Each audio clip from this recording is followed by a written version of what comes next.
안녕하세요. 북튜버 차원입니다. 저는 광고천재 이재석이라는 책을 읽었습니다. 광고천재라고 했으니 이재석이라는 사람은 당연히 광고에 대한 재능이 있었을 것이고 그 재능을 인정받으며 행복한 삶을 살았다는 이야기겠구나 생각했습니다. 그러나 그는 루저였다고 합니다. 의대에 간 형에게 매여 항상 만화만은 그렸고 공부를 못해서 형에게 구박을 받았다고 합니다.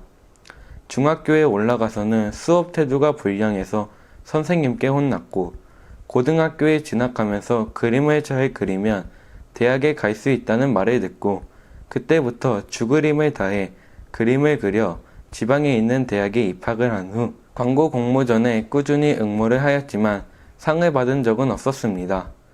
졸업 후 취업을 하기 위해 수많은 회사에 지원을 했지만 지방대 출신이라는 이유로 취업을 할 수 없었습니다. 나였다면 어땠을까?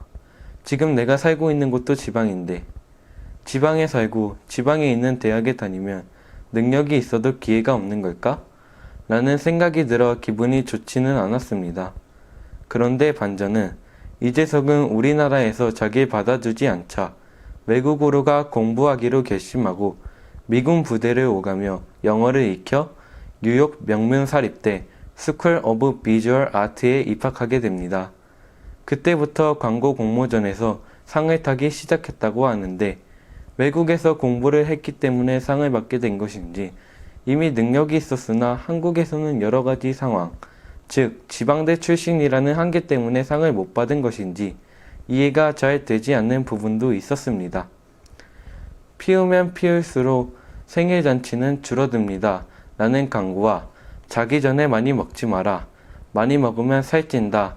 라는 사야 하나 말아야 하나 고민하게 만드는 정직한 초콜릿 광고도 정말 재미있었습니다. 오늘 밤 누군가는 이 신문을 이불로 써야 합니다. 같은 마음 아픈 광고도 있었습니다. 그중 제가 가장 좋아하는 광고는 책의 겉표지에 있는 공장의 굴뚝을 총에 비유한 광고입니다. 지구의 환경을 생각한 공익 광고입니다. 지금은 우리나라도 봄철 미세먼지의 심각성과 지구온난화로 인한 기후변화에 대한 문제를 심각하게 다루고 있지만 이재석이 청년이었을 때 우리나라에서는 지구 환경에 대한 관심을 크게 갖고 있지 않았던 것 같습니다. 이재석이 우리나라에서 인정받지 못한 건 너무 앞선 생각을 했기 때문인 것 같습니다. 여기서 저는 이재석에게 나를 알아주지 않는다고 좌절하지 않고 나를 알아봐 줄 수 있는 곳으로 옮겨갈 수 있는 용기에 다시 한번 반했습니다. 이재석은 누군가에겐 이 계단이 에베레스트 산입니다. 라는 미국 장애인 협회 광고와 자기가 쏘는 총은 결국 자기가 맞게 되는 모습에 뿌린 대로 거두리라 라는 테러 단체를 겨냥한 반전 포스터처럼 천재적이고 기발한 생각을 함과 동시에 공익 광고를 만들 줄 아는 멋진 사람입니다. 유연한 사고를 하는 이재석이라는 사람을 알게 해준 광고 천재 이재석이라는 책을 보며 사람이 살다 보면 내 마음대로 안 되는 일이 있어도 자신을 믿으며 열심히 노력하면 불가능한 것도 가능하게 만들 수 있구나 라는 생각을 했습니다.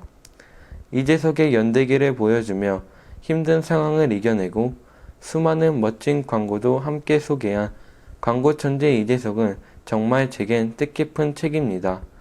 여러분은 되고 싶고 이루고 싶은 꿈이나 목표가 확실하게 있어야만 그 꿈이나 목표를 이룰 수 있다고 생각하시나요?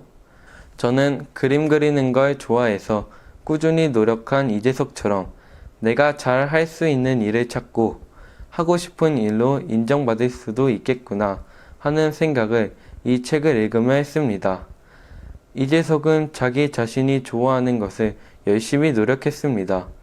그래서 그는 광고 천재란 별명까지 얻으며 많은 사람들에게 인정받았습니다. 저도 이재석처럼 제가 좋아하는 랩을 열심히 연습해서 많은 사람들에게 인정받는 래퍼가 되고 싶습니다. 여러분도 이 책을 읽고 다른 사람의 삶을 보며 여러분의 꿈을 이루어 보는 것은 어떨까요?